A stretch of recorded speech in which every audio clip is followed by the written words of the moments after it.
दोस्तों welcome to flashback. और जैसा कि आपको मालूम है, फ्लैशबैक में मैं आपको सुनवाता हूं मेरे पुराने इंटरव्यूज़ जो मैंने बीबीसी के लिए लिए थे। आज का इंटरव्यू और आज की शख्सियत बहुत ही ख़ास है, न सिर्फ अपने स्टैचर की वजह से, अपने कद की वजह से और अपने काम की वजह से, लेकिन साथ ही इसलिए भी कि उनका जो कंट्रीब्यूशन रहा है मेरे करियर में, उसको भी मैं आज रेखांकित करना चाहूँगा और एक बार आपके थ्रू इस वीडियो के ज़रिए अपना आभार प्रकट करना चाहूँगा। आज 24 अक्टूबर को बर्थडे है बहुत ही जाने माने, noted, respected journalist and broadcaster mark टली साहब की। तो बात है 1990s की, जब मैं जयपुर में इंडियन एक्सप्रेस के लिए काम कर रहा था। कभी कभी मार्क टली साहब की नज़र पड़ती थी इंडियन एक्सप्रेस की रिपोर्ट्स पर और मेरी बाई लाइन पे, और वो जयपुर आके मुझसे मिलने की उन्होंने एक दो बार ढूंढा मुझे, मैं मिला नहीं, लेकिन फिर किसी कॉमन फ्रेंड के ज़रिए हमारी बात हुई और मार्क टली साहब ने मुझे कहा, अरे संजीव, तुम बड़ा अच्छा लिखते हो इंडियन एक्सप्रेस में, क्या हमारे लिए काम करोगे?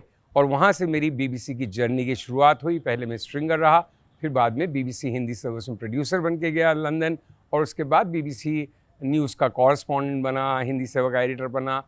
लेकिन उन सब के पीछे जो पहला परिचय हुआ था मेरा और जिन्होंने सबसे पहले मेरी पीठ पे हाथ रखा, वो थे broadcaster, commentator, journalist and a great human being, very loving person, the one and only sir mark टली।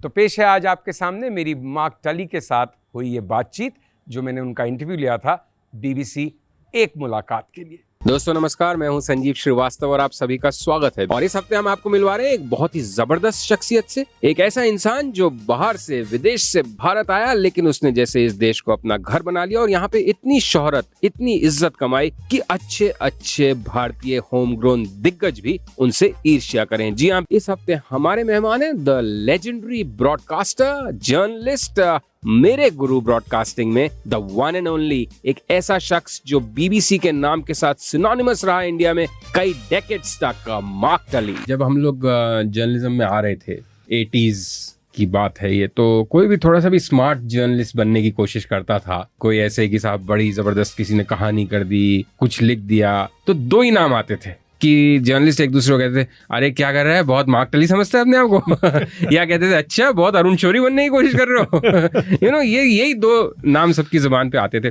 तो आप भी सुनते होंगे, लोग ऐसा कहते हैं, कैसा लगता था आपको? मैं सोचता था कि मुझे तो मालूम नहीं कि लोग क्यों ऐसे बोलता था। भगवान मेरे साथ था, किस्मत मेरे साथ था, मैं खुद इतना नहीं किया था। ऐसे मत बोलिए। नहीं, मैं बताऊंगा। God favours only the brave, जैसे कहते हैं, है ना? तो आप भगवान को सारा क्रेडिट नहीं दे सकते। शायद लेकिन बात यह है कि मेरे रोल जो था ऐतिहासिक रोल था, क्योंकि मैं बीबीसी के लिए ब्रॉडकास्टिंग किया था जब इस देश में कोई टेलीविजन नहीं था और बहुत कम टेलीविजन था और रेडियो सिर्फ सरकार का हाथ में था, जैसे ऑल इंडिया रेडियो लोग कहते था कि सरकारी रेडियो है। इसलिए जब लोग दूसरे खबर सुनना चाहता था, दूसरे ओर से, दूसरे व्यू से खबर सुनना चाहता था, तो बीबीसी को सुनते थे और इस वास्ते से मेरा नाम थोड़ा बड़ा हुआ है। बहुत बड़ा हुआ सा आपका नाम तो, और इतने साल हो गए हैं आप रेगुलरली बीबीसी के साथ नहीं जुड़े हुए हैं, लेकिन फिर भी हम और मेरे जैसे कितने भी बीबीसी के लोग इधर उधर जाते हैं, किसी से मिलते हैं, तो जैसे उन्हें मालूम पड़ता है, चाहे वो आम श्रोता है, सुनने वाला लिसनर है, चाहे कोई बड़ी भारी वीआईपी गैदरिंग में है, हम अपने आप को समझ के कि साहब हम बीबीसी वाले हैं, ये वो, तो दोनों ही जगह लोग ये जरूर पूछते हैं, भाई वो आपके मार्क टली साहब होते थे ना, वो कहाँ पे हैं मार्क टली साहब, क्या कर रहे हैं? तो हम सोचते हैं, भाई हम भी तो कुछ हैं। हमेशा मार्क टली साहब के लिए पूछोगे, ये क्या बात हुई? तो उस तरह की एक रेपुटेशन बनाना मार्क साहब, उस तरह का एक पाथ ब्रेकिंग करियर बनाना, एक किसी संस्था के साथ बिल्कुल आइडेंटिफाई हो जाना, सिनोनिमस हो जाना, बीबीसी वाज मार्क टली, इज मार्क टली, मार्क टली इज बीबीसी, इस तरह का बहुत हेडी फीलिंग भी होता होगा कभी कभी। नहीं, तो ऐसा हेडी फीलिंग नहीं होता था। अगर हेडी फीलिंग होता था तो घमंड हो जाएंगे और घमंड से अच्छी तरह काम नहीं कर सकते हैं। मैं हमेशा ये कहता हूँ जवान जर्नलिस्ट लोगों को कि सबसे बड़े पाप है जर्नलिज्म के लिए घमंड। अगर आप सोचता है कि मैं बहुत बड़ा आदमी बन गया, मैं बहुत अच्छा स्टोरी लिख दिया, ये तो सब गलत है मेरा ख्याल है, क्योंकि आप ये स्टोरी जो है अपना स्टोरी नहीं है, किसी दूसरे स्टोरी का है। जब मैंने भुट्टो साहब की जैसा फांसी की स्टोरी कवर किया था, ये मेरा स्टोरी नहीं था। सब पाकिस्तानी लोग सुनते थे मार्क ताले, लेकिन मार्क ताले का स्टोरी नहीं था, जुल्फिकार अली भुट्टो का स्टोरी था। इसलिए जब लोग कहता है कि आप तो बहुत बड़ा आदमी है वगैरह, मैं थोड़ा डरता हूँ कि शायद मैं भी घमंड हो जाऊंगा। मार्क टली साहब, आगे बढ़े, प्लीज अपनी पसंद का एक गाना बताएं। सारे जहां से अच्छा, ये सुनना चाहता हूँ। क्या बात है, वेरी नाइस। चलिए एक बार शुरू से शुरू करते हैं मार्क टली साहब की। आप भारत आए, जर्नलिस्ट बने, फिर इतना नाम कमाया, लेकिन आपकी पैदाइश भी भारत में ही हुई थी, ये भी एक बड़ा दिलचस्प वाकया है। और उसके बाद आप लंदन गए, तो थोड़ा सा अपने जीवन, will you walk us through your life early years थोड़ा सा। मेरा जन्म हुआ कलकत्ता में, टोलीगंज में, और मेरा बाप जो था बिजनेसमैन था। एक कंपनी था कलकत्ता में जिसका नाम गिलैंडर्स आर्बथनॉट था, और मेरा बाप तो चार्टर्ड अकाउंटेंट था, सो गिलैंडर्स आर्बथनॉट में पार्टनर था। इस बिजनेस में उन जमानों में गिलैंडर्स आर्बथनॉट में जैसा आजकल आप बोलता है होल्डिंग कंपनी, और उसके कंट्रोल में बहुत सारे कंपनीज थे, जैसे कोयला का खाना था, रेलवेज था, इंश्योरेंस था, सब कुछ था। और मेरा माँ जो है उसका जन्म हुआ था बांग्लादेश में, जो अभी बांग्लादेश है। एक बहुत छोटी जगह है अखौरा जंक्शन। अभी तक आप सिर्फ रेल से अखौरा जंक्शन पहुंच सकते हैं। क्या बात है। और एक बार मैं अखौरा जंक्शन गया था देखने के लिए, और जब मैं स्टेशन से ट्रेन से उतरा, और स्टेशन मास्टर ने देखा कि ये कौन सा आदमी गोरा आया है, बुलाया उसके दफ्तर में और पूछा कि आप क्यों इधर आया। तो मैंने उसको कहा था कि देखो ये मेरा माँ का जन्म इधर हुआ। उसने कहा कि आपके माँ के जन्म इधर हुआ? हाँ। ये कौन से साल की बात है, कब गए थे आप? ये तो 10-15 साल पहले। अच्छा। और उसने कहा था कि अच्छा, तो एक सिविक रिसेप्शन होना चाहिए आपके लिए। आपने उसको बताया? मैंने जल्दी भाग गया, मैं जल्दी भाग गया, साइकिल रिक्शा में गया, और भारत का सीमा अखौरा और अगरतला सामने है। सो मैंने जल्दी एक साइकिल रिक्शा में गया, और साइकिल रिक्शा से भारत आ गए आप अखौरा जंक्शन से।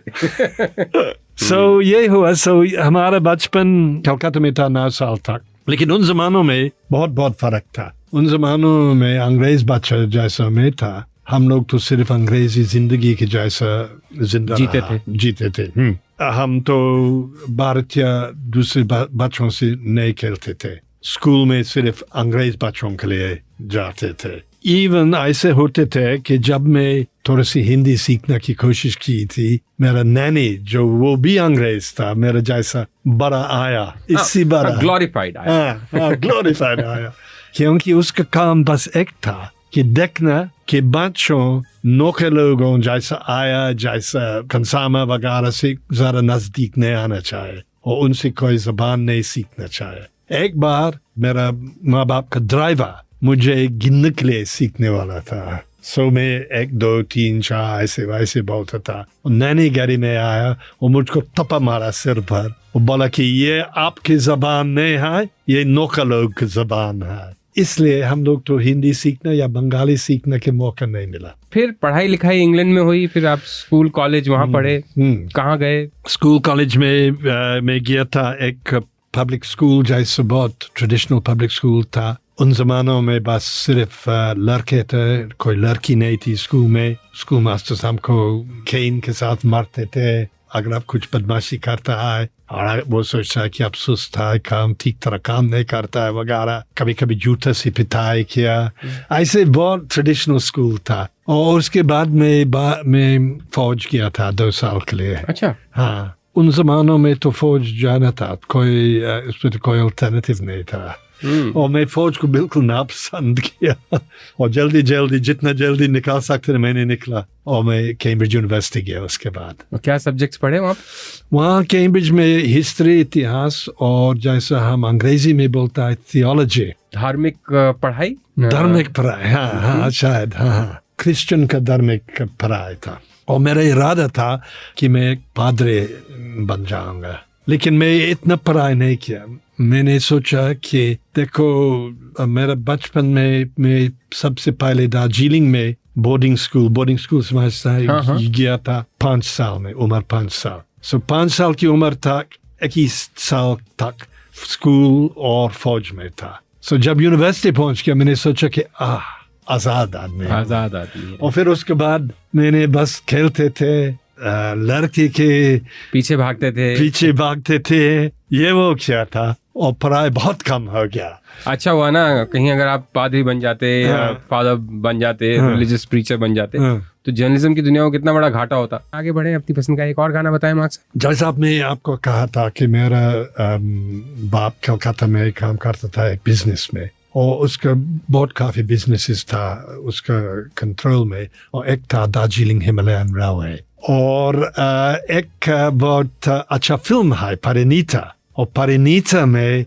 बहुत अच्छा गाना है। जब सैफ अली खान दार्जिलिंग हिमालयन रेलवे में बैठ रहा था, उसके मन में आता है कि उसका प्रेमी ट्रेन में है लेकिन ट्रेन में नहीं है, ये हवा गुलगुनाए है। तो जब आप 9 साल की उम्र में इंग्लैंड गए थे, जो सबसे पहले भारत से इंग्लैंड गए कलकत्ता से, तो पहला इंप्रेशन क्या था आपका कि ये बड़ी जबरदस्त जगह आ गया मैं, या क्या लगा आपको? नहीं, मैंने सोचा कि बहुत खराब जगह आ गया, क्योंकि 2-3 बात है। एक बात है कि धूप बहुत कम था, मौसम बहुत खराब था, और भारत में हमारे घर में इतना नौके लोग था कि हमने कुछ जैसा काम नहीं किया था, हमने ऐसे आराम से रहते थे। और भारत में बहुत दोस्ती था, इंग्लैंड में इतना दोस्ती नहीं था। इंग्लैंड में उन जमानों में ये जंग की बात था, सो राशनिंग था, सो खाना की दिक्कत था, बिजली की दिक्कत था, मौसम की दिक्कत था। सो हमने सोचा कि बहुत ही खराब जगह है, और फौरन मुझको स्कूल में दाखिला किया। इसलिए मैंने सोचा कि ज़्यादा खराब है, क्योंकि स्कूल जो था इंग्लैंड में बहुत सख्त था। हमारा स्कूल दार्जिलिंग में बहुत अच्छा स्कूल था, हम इधर उधर घूमते थे, आज़ाद थे, लेकिन इंग्लैंड में बैंग ऐसे था जैसा कैद था, स्ट्रिक्ट, हाँ, ज़बरदस्त था। मार्क टली साहब बीबीसी से कैसे जुड़े फिर? मतलब फौज से आए, कैम्ब्रिज खत्म किया, थियोलॉजी और हिस्ट्री पढ़ के फिर बीबीसी की तरफ कैसे पहुंचे? ये तो अब जैसे मैंने आपको कहा था कि ये तो इत्तेफाक से हुआ। ऐसे हुआ कि मैं पादरी होने के सफलता प्राप्त नहीं किया। मैं तो एक कॉलेज गया था जैसा सेमिनरी बोलता है, और 2 टर्म्स के बाद वो प्रिंसिपल साहब ने मुझे बुलाया और कहा कि देखो मैं आपको बहुत पसंद करता है, लेकिन मैं सोचता हूँ कि आप पादरी होने के लायक नहीं हैं। और उसने कहा था कि आप बहुत अच्छा आदमी हैं और दोस्ती आदमी हैं, लेकिन आप इतना सीरियस नहीं है जैसा होना चाहिए। फिर बीबीसी कैसे पहुंचे? बोला ऐसा हुआ कि मैं उसके बाद में एक जैसा एनजीओ ज्वाइन किया था, जो एनजीओ तो बुजुर्ग लोग के लिए तो घर बनाता है या अकोमोडेशन देता था। और 4 साल के बाद मैं छोड़ दिया और बीबीसी ज्वाइन किया। इत्तेफाक से मैंने एक विज्ञापन देखा बीबीसी के लिए, सो मैंने बीबीसी को गया, क्योंकि मैंने हमेशा मेरा मन में थोड़ा सी सोच था कि मैं शायद जर्नलिस्ट बन जाऊंगा। लेकिन बीबीसी में जर्नलिज्म का मौका मुझको नहीं दिया। पर्सनल डिपार्टमेंट में दाखिल किया, और पर्सनल डिपार्टमेंट में जैसा बोलता है हिंदी में बाबूगिरी था और कुछ नहीं था, फॉर्म फिलिंग एंड ये वो करना। सो 1 साल के बाद भारत आने के लिए एक मौका आ गया। सो मैंने सोचा कि मेरा जन्म था भारत में, मेरा माँ के जन्म बांग्लादेश में था, शायद भारत मेरा भविष्य है वहाँ। सो मैंने एप्लीकेशन दिया, और एक अजीब बात हुई इंटरव्यू में, क्योंकि ये हुआ था इंटरव्यूअर्स जो सोचता था कि 9 साल गुजारा भारत में, इसलिए तो हिंदी जरूर बोलेंगे। सब तो पूछ लिया मुझसे कि आप हिंदी जरूर बोलते हैं। मैंने कहा था नहीं, मैं हिंदी नहीं बोल सकता हूँ, सिर्फ नर्सरी राइम बोल सकते हैं। आप नर्सरी राइम जानता है? हाँ। बच्चों के कौन सी नर्सरी राइम आती थी आपको? मुफ्ती माए बगीचे में बैठा, कुछ परवाना है, एक बड़ा मकरा खपरा फकरा भाग गया मुफ्ती माए। क्या बात है। वो एक और तो हमती डमती था, लेकिन मैं वो नहीं रही। तो मैंने सोचा कि उसके बाद मैं काम जरूर नहीं मिलूंगा, मैं तो फेल हो गया, लेकिन इत्तेफाक से काम मिल गया। इसके बाद जब मैं भारत पहुंच गया, मैं जर्नलिज्म को शुरू किया था। तो भारत में जब आप आए तो पर्सनल डिपार्टमेंट में आए, लेकिन जर्नलिज्म करने का मौका मिला? हाँ, नहीं, भारत जब मैंने आया मेरा तो बहुत लूज जॉब था, जैसे किसी को एक्यूरेट डेफिनेशन नहीं था। असलियत में बहुत कम काम था, इसलिए मैंने सोचा कि मैं अपने आप से जर्नलिस्ट बन जाऊंगा, और इसलिए ये हुआ था। टेलीविजन टीम्स को मदद दे दिया, इन लोगों से सीख लिया, जर्नलिस्ट को मदद दे दिया, इन लोगों से सीख लिया, और जब मौका आया तो जर्नलिज्म का खुद काम माइक पे किया। आ गए, हाँ। खुद लिख दिया। हाँ। वाह। और मुझको याद है कि मेरा सबसे पहले जर्नलिज्म क्या था कि आप जानता है कि दिल्ली में हर साल statesman rally, vintage car rally होता है। सो मैंने एक छोटा फीचर बनाया स्टेट्समैन विंटेज कार रैली के बारे में, और मेरा ख्याल है कि प्रोड्यूसर, वो प्रोड्यूसर जो था, एक औरत था, नाम भूल गया, वो फीचर पसंद किया, क्योंकि इस फीचर में भारत पोल का महाराजा साहब ने मुझे बुलाया और कहा था कि come and have some breakfast and a glass of champagne. क्या बात है। प्रोड्यूसर इसको बहुत पसंद किया। वो जमाना गुजर गया मेरा ख्याल है। Very nice. आगे बढ़े मार्क तुली साहब, अपनी पसंद का एक और गाना प्लीज। शायद ओंकारा फिल्म से एक गाना सुनना चाहता हूँ, क्योंकि ओंकारा फिल्म जो है बहुत अच्छा फिल्म है। वो जैसा शेक्सपियर की ओथेलो के जैसा फिल्म है, और उसमें बहुत अच्छा कलाकार एक्टर्स है, जैसे नसीरुद्दीन शाह और सैफ अली खान। स्टोरी तो बहुत अच्छा स्टोरी है, इसलिए मैं वो उसका गाना जो ओंकारा है, सबसे पहले गाना, उसको सुनना चाहता हूँ। मार्क तुली साहब, हम आपसे आपके जर्नलिस्टिक करियर के बारे में तो बहुत सवाल है मन में जो अभी पूछेंगे, लेकिन उससे पहले आगे बढ़े, मैं ये चाह रहा हूँ आपसे पूछने कि आप हिंदी बोलना कैसे सीखे, क्योंकि बचपन में तो आप सीखे नहीं, तो फिर जब काम करने के लिए आए, क्योंकि आपने पहले कहा था इंटरव्यू शुरू होने से पहले कि भाई मेरी हिंदी तो 5-10 मिनट ज्यादा नहीं चल सकती, लेकिन आपकी हिंदी तो 15-20 मिनट से फर्स्ट क्लास चल रही है, मतलब अच्छी खासी। आप देख लीजिए कैसे चलेगा। ऐसे है संजीव कि मैं कोशिश की थी हिंदी सीखने के लिए, कोई लोग पर्सनल टीचर से सीख लिया, लेकिन थोड़ा देर के बाद काम इतना ज़्यादा काम हो गया, और दूसरी दिक्कत ये है कि आपको कभी नहीं मालूम नहीं था, जैसा आप जानता है, आप जर्नलिस्ट भी है, आप तो कभी नहीं बोल सकते हैं कि हर थर्सडे आए और हर वेडनेसडे आए और हर ट्यूसडे आए, क्योंकि आपको मालूम नहीं है कि ट्यूसडे कहाँ हो जाएंगे, वेडनेसडे कहाँ हो जाएंगे। सो सीखने के, ऐसा फॉर्मल सीखने के ज़्यादा नहीं हुआ था। तो तब हम जब मौका मिला बात की थी, और थोड़े से पढ़ना शुरू किया, अखबार पढ़ना शुरू किया, वगैरह वगैरह। लेकिन मैं हमेशा ये बोलता हूँ कि एक शर्म की बात है इस देश में, मेरा ख्याल है कि हमेशा जब मैं किसी से हिंदी में बात करने की कोशिश करता, सब आपको अंग्रेजी में जवाब देता है, और ये तो बहुत मुश्किल है। यहाँ पे चाहे हिंदी नेशनल लैंग्वेज है, लेकिन एक खास किस्म का अब तो काफी बदला है, जब से एक नया ज्यादा कहें कॉन्फिडेंट इंडिया या इंडियंस हो गए हैं, थोड़ा बहुत चेंज आया है, लेकिन पहले तो ऐसा था कि लोग अगर अंग्रेजी नहीं बोलते थे तो अपने वो छोटा महसूस करते थे। हाँ, बिल्कुल बिल्कुल बिल्कुल। अभी थोड़ा सा बदला है, लेकिन अभी भी काफी है। और मेरा ये राय है कि कभी कभी लोग नाराज थे अगर आप उनसे हिंदी में बात करते थे, क्योंकि वो सोचता है कि अरे ये आदमी सोचता है कि मैं अंग्रेजी नहीं जानता हूँ, बताइए, ये तो मुझे खराब कर दिया। अब मेरा ख्याल है कि हिंदी की हालत बहुत, इसमें तो बहुत सुधार है, और जैसा आपने बिल्कुल ठीक कहा था कि भारत की आत्मविश्वास बहुत बड़ा हुआ है, और मेरा ख्याल है कि हिंदी बोलने वाला की आत्मविश्वास में थोड़ा और बड़ा होना चाहिए, मेरा ख्याल। बिल्कुल सही है, मैं आपसे बिल्कुल सहमत हूँ कि कहीं ना कहीं जितना भारत का आत्मविश्वास बढ़ा है, वो सब का सब हिंदी में रिफ्लेक्ट नहीं हो रहा है कि साहब ये भी अपनी भाषा है। आगे बढ़े मार्क तुली साहब, अपनी पसंद का एक और गाना। एक थोड़ी सी पुराना फिल्म है जो मैं बहुत अच्छा पसंद करता हूँ, ये है नया दौर। और नया दौर में एक दौर है टोंगा और बस के बीच में, और मैं, क्योंकि मैं ट्रेडिशनल आदमी हूँ, मैं टोंगा के पक्ष में हूँ, और टोंगा जीत गया अंत में, इसलिए मैं फिल्म को पसंद करता हूँ। और जब लोग सड़क बनाता है टोंगा के लिए, इसमें एक बहुत अच्छा गाना है, और वही गाना सुनना चाहता हूँ। अच्छा, ये बताएं आप कि जर्नलिस्टिकली, पत्रकार के बतौर आपने इतनी कहानियां करी हैं, लेकिन फिर भी कुछ यादगार कहानियां, यादगार इवेंट्स, उनके थ्रू जरा हमें अपना हाथ पकड़ के चलिए कि ये बहुत बहुत यादगार जैसे इवेंट्स ने मैंने खबर किया था।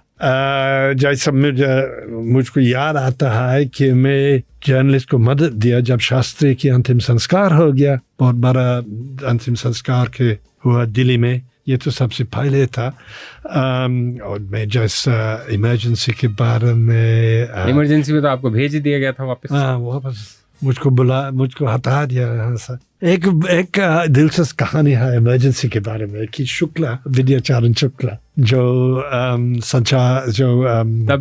सूचना एवं प्रसारण मंत्री, इन्फॉर्मेशन ब्रॉडकास्टिंग एवं प्रसारण मंत्री था, वो मुझको बुलाया एक बार। वो बोला कि आप लोग कहाँ से आपका खबर मिलता है? सो मैंने कहा था कि क्यों नहीं, हम तो, हमारे पास जर्नलिस्ट है, इधर उधर है, हम ऑल इंडिया रेडियो को सुनता है, हम ये वो करता है। उसने कहा कि नहीं, आप कुछ स्पाइस जैसा जासूस है यहाँ था। तो मैंने कहा कि क्यों सोचता है कि जासूस है? उसने ये कहा था क्योंकि मैं सोचता हूँ कि आप जासूस है। मैंने कहा कि मैं जासूस हूँ क्यों? इसे अगर आप जासूस नहीं है, आप क्यों हिंदी सीख लिया? ये तो शुक्ला के लफ्ज था, शुक्ला ये कहा था, मार्क टली साहब, आप तो श्रीमती इंदिरा गांधी को काफी करीब से जानते थे, देखा था आपने, उनका पॉलिटिकल करियर ऑब्जर्व किया था, खट्टे मीठे संबंध थे आपके। क्या इंप्रेशंस हैं आपके उनके बारे में? मिसिस गांधी तो कभी कभी बहुत दोस्ती था, कभी कभी बहुत नाराज थे। एक बार इमरजेंसी के बाद एक डायरेक्टर जनरल के साथ गया था मिसिस गांधी को, और वहाँ डायरेक्टर जनरल ने मिसिस गांधी से पूछ लिया कि आप क्या सोचता था जब लोग आपके खिलाफ किया था, जब लोग आपको समर्थन नहीं दिया?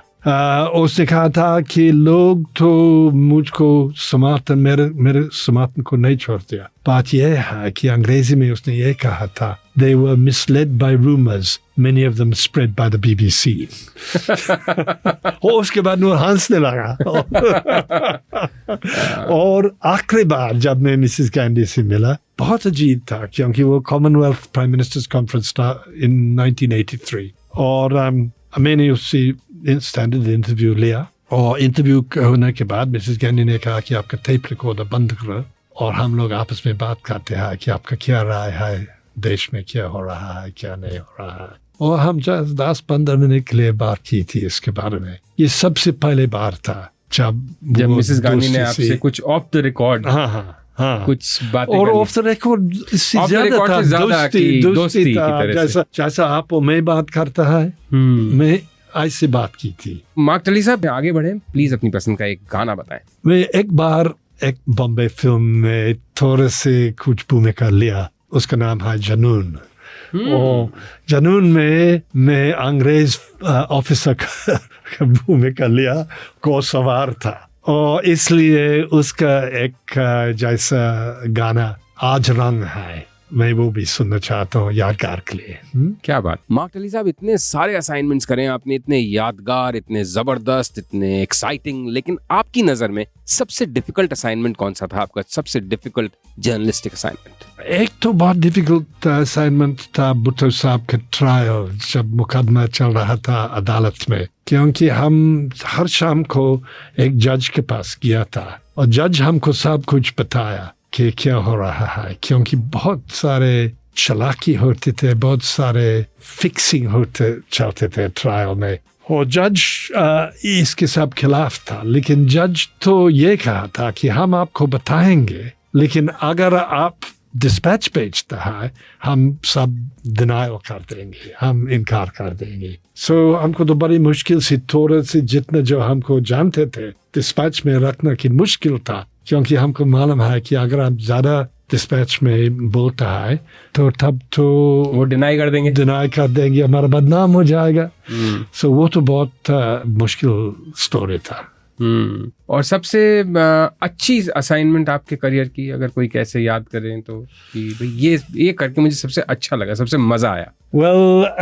मैं एक रेलवे के उत्साही है, रेलवे फैन है आप? बहुत पसंद करता हूँ, रेलवे फैन है। और एक तो बहुत अच्छा असाइनमेंट था कि मैं एक ग्रेट रेलवे जर्नी फिल्म बनाया BBC के लिए, और ये फिल्म कराची से कैबर तक हम रेलगाड़ी में सफ़र किया और फिल्म बनाया, और पेशावर से कैबर पास तक एक रेल लाइन है, ऐतिहासिक रेल लाइन है, लेकिन कई सालों से बंद था।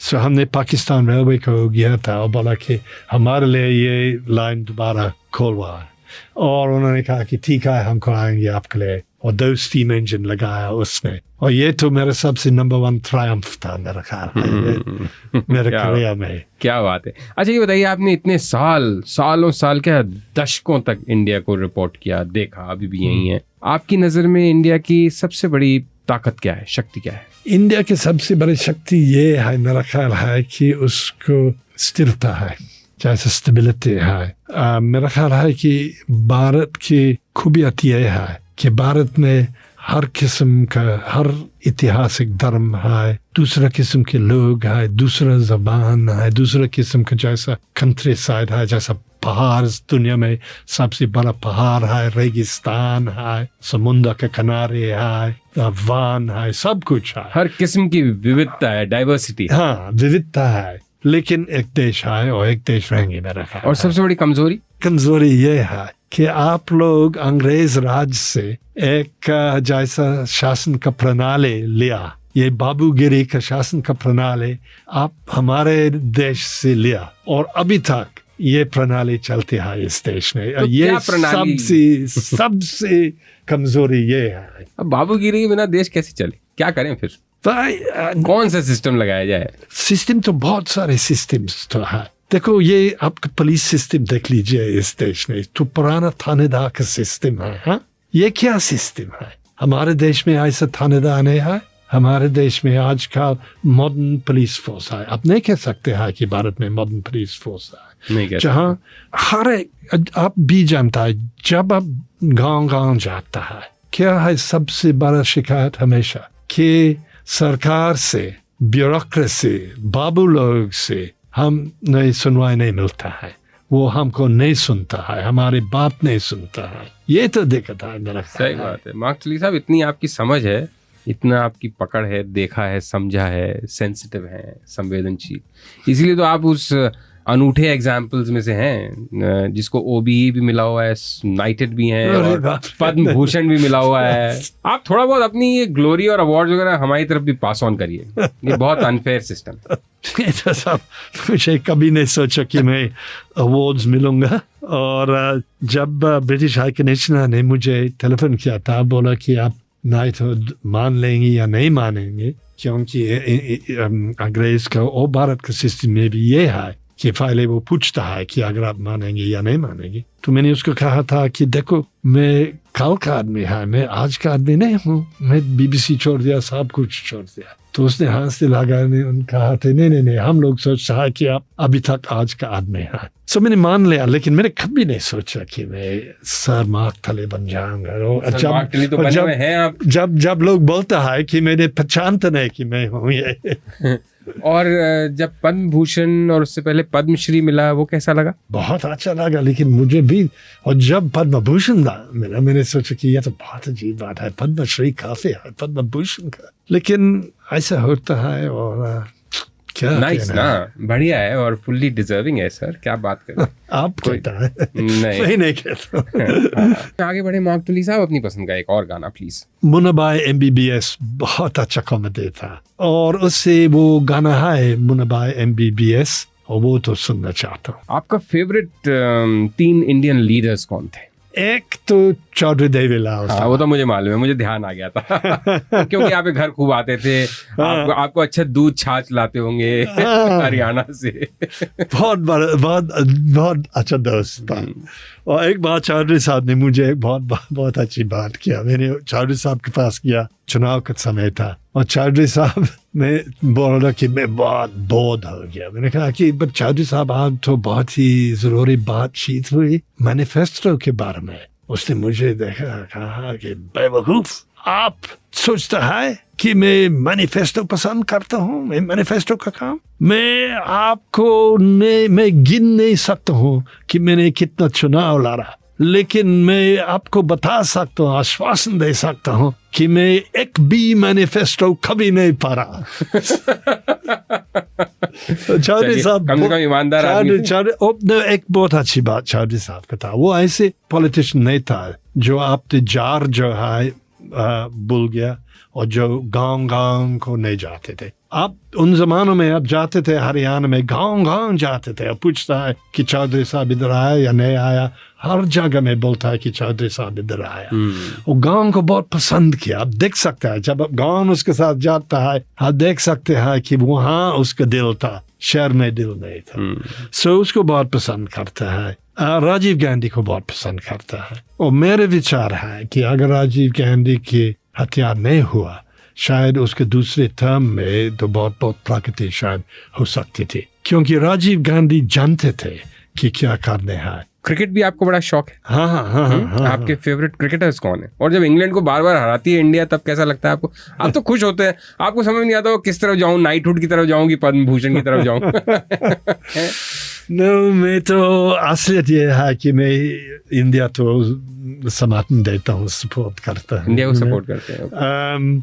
क्योंकि मैं इंडिया को ज़्यादा देखता है और यहाँ रहता है, और इंडिया की टीम बहुत दिलचस्प टीम है, खासतौर पर आज तो है।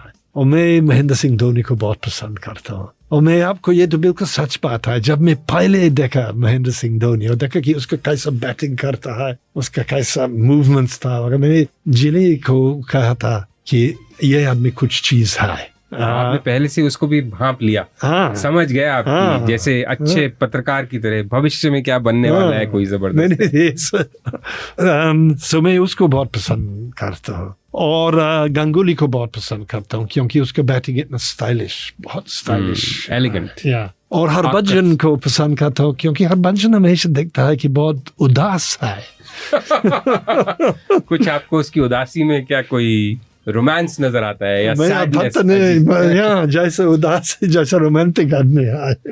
हरभजन तो लेकिन काफी कैरेक्टर है, काफी बहुत जल्दी से एक्साइटेड हो जाते हैं बहुत सारी बातों पे। आपको उदास कैसे दिखते हैं? पर उसके शक्ल में उदासी लिखा हुआ है, पता नहीं कैसा है, आप देख लीजिए। आप देख लीजिए। अब आप कह रहे हैं तो मुझे देखना पड़ रहा है उस निगाह से कि जिसमें हरभजन उदास दिखे। आगे बढ़े, अपनी पसंद का एक और गाना बताएं मार्क्स। तो जैसे आपने कहा था कि मैं क्रिकेट के एंथुसियास्ट भी हूँ, अगर क्रिकेट के एंथुसियास्ट नहीं है, लगान से गाना तो जरूर है। और उसके ये गाना जो जब लोग गांव वाले करते थे और सोचते थे कि शायद मानसून आएगा और बादल आएगा, लेकिन बारिश नहीं आता है, क्या वो तो बहुत अच्छा गाना है। वो फिल्म्स वगैरह देखने का शौक है आप? हाँ, बहुत पसंद करता हूँ। कौन है आपकी फेवरेट फिल्म्स? ओमकारा है, एक बहुत पुराना वाला है, नया दौर है, तारे ज़मीन पर बहुत है। और जैसा एक्टर्स जो है कुछ है जो मैं बहुत पसंद करता हूँ।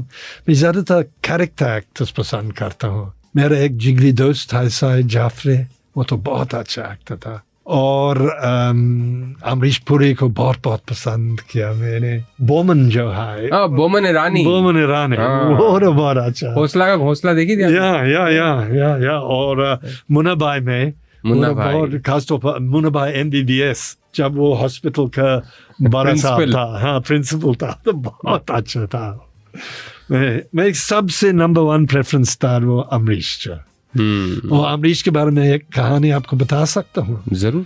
जब मैं नाइटहुड मिल गया और आपके लोग जैसे जर्नलिस्ट लोग मुझसे पूछा कि आपके और क्या एक और इच्छा है जिंदगी में, मैंने कहा कि एक और इच्छा है कि मैं एक छोटा भूमिका मिलूंगा हिंदी फिल्म में, और इस हिंदी फिल्म में अमरीश पुरी होना चाहिए।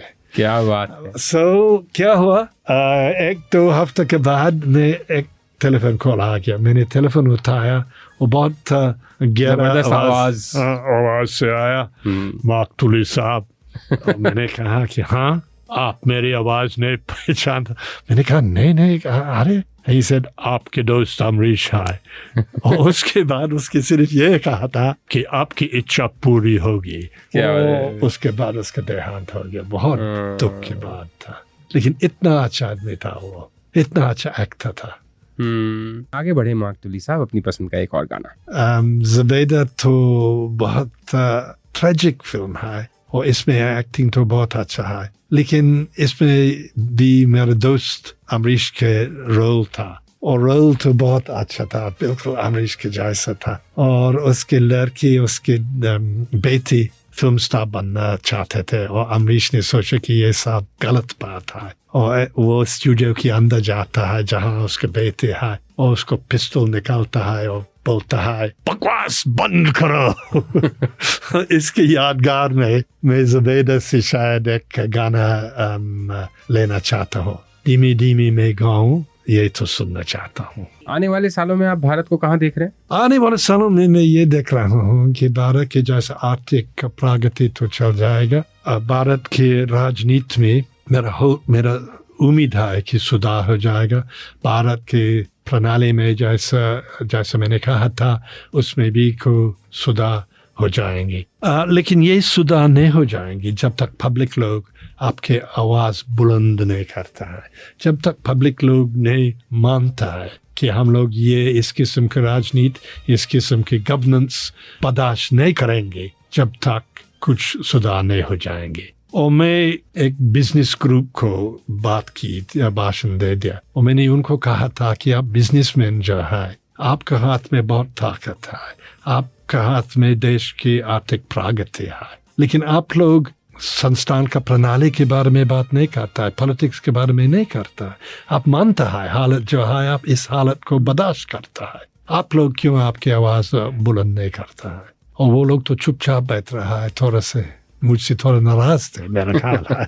ये बताएं मार्क टली साहब कि आने वाले दिनों में जो आपके चाहने वाले हैं, जो आपके एडमायरर्स हैं और जो आपके वेल विशर्स हैं, शुभ चिंतक हैं, वो सब क्या एक्सपेक्ट करें? क्या और खेल करने वाले हैं मार्क साहब? क्या किताबें लिख रहे हैं? क्या कुछ और मन में कोई और मिशन है कि ये बड़ा काम अभी और करना है, या कोई ऐसी चीज़ कि हाँ भाई अभी ये मुझे करना है? मैं एक और किताब लिख रहा हूँ कि आर्थिक रिफॉर्म्स, इकोनॉमिक रिफॉर्म्स के बारे में भारत में क्या बदलाव हुआ। एक और किताब लिखूंगा, लेकिन मेरा ख्याल है कि ये हमारे आखिरी किताब हो जाएंगे और उसके बाद शायद मैं संन्यास लूँ। संन्यास लेंगे? क्या बात है, क्यों बैक टू थियोलॉजी, हाँ, फ्रॉम वेयर यू स्टार्टेड। अभी जैसे अपने अभी अजीब बात है कि मैं दोबारा थियोलॉजी आजकल पढ़ता है और बीबीसी के लिए अभी एक जैसे थोड़ा सी थियोलॉजिकल प्रोग्राम 13 साल से बीबीसी के लिए बनाया हर हफ्ता। सो थियोलॉजी को नहीं छोड़ दिया, कभी नहीं छोड़ा। कहते हैं ना दुनिया गोल है। हाँ। तो और जिंदगी गोल है, जिंदगी गोल है। हाँ। क्या बात है मार्क साहब, आपने इतने इत्मीनान से हमसे बात करी, इतनी अच्छी हिंदी बोली और अपनी बातों को इतनी अच्छी तरह से कन्वे किया, बहुत मज़ा आया। बहुत शुक्रिया आपका और बहुत मेहरबानी आपकी। और आपकी ये किताब पूरी हो, वो आखिरी नहीं हो, उसके बाद आप कम से कम 10 किताबें और लिखें और आपकी ये थियोलॉजी का जो किस्सा है ये भी खूब साल और चले। आप स्वस्थ रहें, बढ़िया रहें, इस शुभकामना के साथ बहुत बहुत शुक्रिया। आपको भी बहुत शुक्रिया। तो उम्मीद करता हूँ कि मार्क टली साहब के साथ मेरी ये बातचीत आपको अच्छी लगी होगी। प्लीज़ अगर आपको ये कंटेंट अच्छा लग रहा है मेरा, तो हमारे चैनल को लाइक और सब्सक्राइब कीजिए और कंटेंट को शेयर कीजिए। नमस्कार, thank you very much for watching. Have a great weekend.